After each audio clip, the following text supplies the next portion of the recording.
ঘূর্ণিঝড় রেমালের বিপর্যস্ত অবস্থার দিকে আমরা নজর রেখেছি। প্রত্যেক মুহূর্তের আপডেট আপনাদের কাছে তুলে ধরছি। নামখানার কি অবস্থা এখন, আমাদের প্রতিনিধি কোয়েল আমাদের সঙ্গে রয়েছেন সেখান থেকে সরাসরি। কোয়েল, যত সময় বাড়ছে দুর্গতরা ত্রাণ পাচ্ছে কিনা এবং যে ঘূর্ণিঝড়ের পরিস্থিতি, ভারী থেকে অতি ভারী বৃষ্টির সম্ভাবনার কথা কিন্তু এখনো বলা হয়ে যাচ্ছে, কি অবস্থা দেখতে পাচ্ছ এখন নামখানাতে? একদমই সুচন্দ্রিমাদি, দেখো এই রেমাল দুর্ভোগ একেবারেই কিন্তু জর্জরিত করেছে সুন্দরবনের উপকূলের বাসিন্দাদের এবং রেমালের জেরে যে দুর্ভোগ পরিস্থিতি বা ক্ষতিগ্রস্ত অবস্থা সেটা কিন্তু সুন্দরবনের উপকূলীয় এলাকায় যথেষ্ট প্রভাব পড়েছে।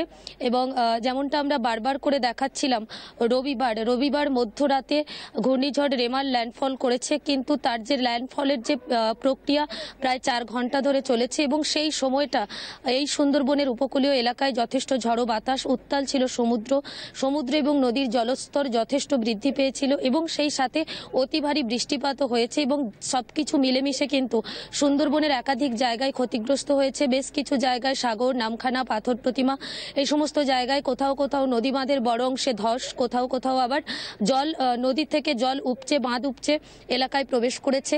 বেশ কিছু জায়গাতে যেমন সাগর, নামখানা, একাধিক জায়গাতে বড় বড় গাছ ভেঙে পড়েছে। টালির ছাউনি এবং টিনের ছাদওয়ালা যে সমস্ত ঘরগুলো সেখানেও কিন্তু ক্ষতিগ্রস্ত হয়েছে। বেশ কিছু কাঁচা বাড়ির ওপর বড় বড় গাছ পড়ে সেই ঘরবাড়ি ক্ষতিগ্রস্ত হয়েছে। এরকম পরিস্থিতিতে প্রথম থেকেই কিন্তু রাজ্য প্রশাসনের তরফে একাধিক বৈঠক করা হয়েছে, উচ্চতর বৈঠক করা হয়েছে, একাধিক নির্দেশ দেওয়া হয়েছিল প্রশাসনিক দপ্তরের আধিকারিকদের এবং সেই মতন দক্ষিণ 24 পরগনা জেলা প্রশাসনের তরফে কিন্তু এই রেমাল ঘূর্ণিঝড় বা সর্বোপরি যে প্রাকৃতিক দুর্যোগ, এই প্রাকৃতিক দুর্যোগ মোকাবেলায় যথেষ্ট তৎপর ছিল প্রশাসন। একাধিক জায়গায় দক্ষিণ 24 পরগনার যে সমস্ত উপকূলীয় জায়গা, সেই সমস্ত উপকূলীয় জায়গাতে যে সমস্ত দুর্বল নদী এবং সমুদ্র বাঁধ, সেগুলোতে যেমন প্রশাসনের নজরদারি ছিল। যে দু একটা জায়গায় বিক্ষিপ্ত ঘটনা ঘটেছে, নদী কিংবা সমুদ্রের বাঁধে ধস দেখা দিয়েছিল কিংবা ফাটল দেখা দিয়েছিল, সেই সমস্ত জায়গায় যতটা দ্রুততার সঙ্গে সম্ভব প্রশাসনের তরফে সেখানে কিন্তু সাময়িক মেরামতের কাজও শুরু করা হয়েছিল। পাশাপাশি তোমাকে জানিয়ে রাখবো, এই রেমাল ঘূর্ণিঝড়ের আগমনের বার্তা পাওয়ার সাথে সাথেই কিন্তু রবিবার সকাল থেকেই সুন্দরবনের নামখানার উপকূলীয় এলাকা, সাগরের উপকূলীয় এলাকা, ফ্রেজারগঞ্জের উপকূলীয় এলাকা সহ সুন্দরবনের নদী এবং সমুদ্র উপকূলের বাসিন্দাদেরকে সরিয়ে নিয়ে বিভিন্ন রকম ঘূর্ণিঝড় আশ্রয় কেন্দ্র এবং পাকা স্কুল বাড়িতে রাখা হয়েছে এবং সেই সমস্ত জায়গায় সেই সমস্ত মানুষদের থাকা, খাওয়া থেকে শুরু করে পানীয় জল এবং আলো সমস্ত কিছুর ব্যবস্থা প্রশাসনের তরফে করা হয়েছিল। অন্যদিকে তোমাকে জানিয়ে রাখবো, এই ঘূর্ণিঝড় রেমালের প্রভাবে রবিবার যে দিনভর অতি ভারী বৃষ্টি এবং ল্যান্ডফল হয়ে যাওয়ার পরও আজ সোমবার সকাল থেকে সুন্দরবনের উপকূলীয় এলাকায় কিন্তু অতি ভারী বৃষ্টি আমরা লক্ষ্য করেছি। পাশাপাশি কিন্তু দমকা ঝড়ো হাওয়া ছিল। এই মুহূর্তে আমি দাঁড়িয়ে রয়েছি সুন্দরবনের একেবারে যে নামখানা হাতানিয়া দোয়ানিয়া নদী, সেই হাতানিয়া দোয়ানিয়া নদীর পাড়ে। এই মুহূর্তে কিন্তু দুর্যোগের যে পরিস্থিতি সেটা খানিকটা স্থিতিশীল রয়েছে, কারণ এই মুহূর্তে বৃষ্টিটা নেই, তবে আকাশ একেবারে কিন্তু মেঘের ঘনঘটায় ঢেকে রয়েছে, কারণ কালো মেঘের ঘনঘটা আকাশ জুড়ে বিদ্যুৎও চমকাচ্ছে এবং যে আবহাওয়া দপ্তরের তরফে এখনো পর্যন্ত অতি ভারী বৃষ্টির পূর্বাভাস দেওয়া হয়েছে, সতর্কতা জারি করা হয়েছে। আকাশের যেভাবে তুমি সঙ্গে থাকো কোয়েল, তুমি সঙ্গে থাকো, আমি অন্যদিকের পরিস্থিতিটাও একটু জানবো। আমাদের সঙ্গে হাওড়া থেকে রয়েছেন আমাদের প্রতিনিধি জগন্নাথ সামন্ত। জগন্নাথ, বেলা বাড়ার সঙ্গে সঙ্গে যত বৃষ্টির পরিমাণ বাড়ছে, কোথাও জমা জলের জন্য দুর্ভোগ বাড়ছে, আবার কোথাও গাছ সরাতে কিন্তু হিমশিম খেতে হচ্ছে প্রশাসনকে। হাওড়ার কি চিত্র? দেখো, হাওড়া দিনভর যেভাবে বৃষ্টি হয়েছে, অবিরাম বৃষ্টির ফলে প্রচুর জায়গায় জল জমেছে। টিকিয়াপাড়া, বেলিলিয়াস রোড, লিলুয়া এবং বালি, বেলুর বিস্তীর্ণ অঞ্চলে, অর্থাৎ হাওড়া পুরসভার 50টি ওয়ার্ড এবং বালি পুরসভার 16টি ওয়ার্ড, সমস্ত ওয়ার্ডে জলমগ্ন অবস্থায় রয়েছে। হাওড়া পুরসভার তরফ থেকে মুখ্য প্রশাসক ডক্টর সুজয় চক্রবর্তী পরিস্থিতি খতিয়ে দেখেন এবং অস্থায়ী 65টি পাম্প লাগানোর ব্যবস্থা করেছেন।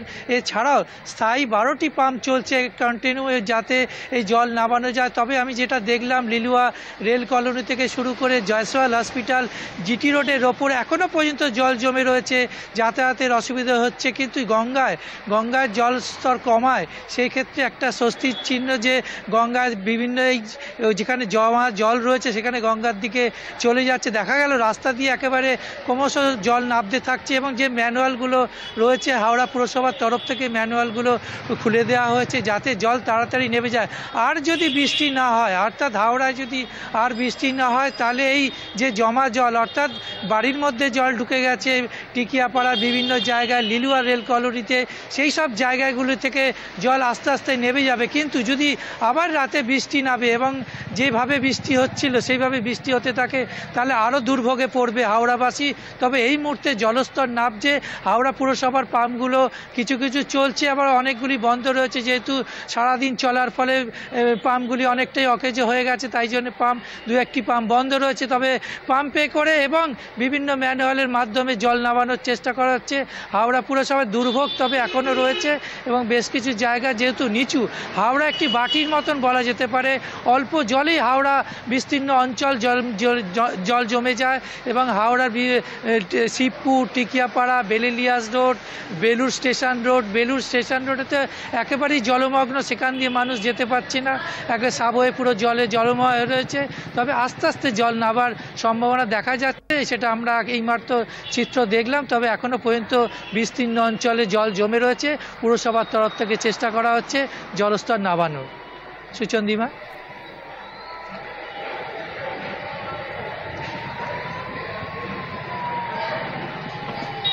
জগন্নাথ সঙ্গে থাকো, আমরা এবার একটু মহেশতলার দিকেও নজর রাখবো। আমাদের সঙ্গে নামখানা থেকে কথা বলছেন কোয়েল, আমাদের প্রতিনিধি।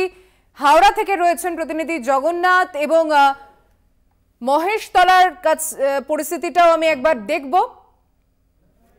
একটা ছোট্ট বিরতি নিয়ে ফিরছি, আবারও রেমালের দুর্ভোগের দিকে নজর রেখেছি।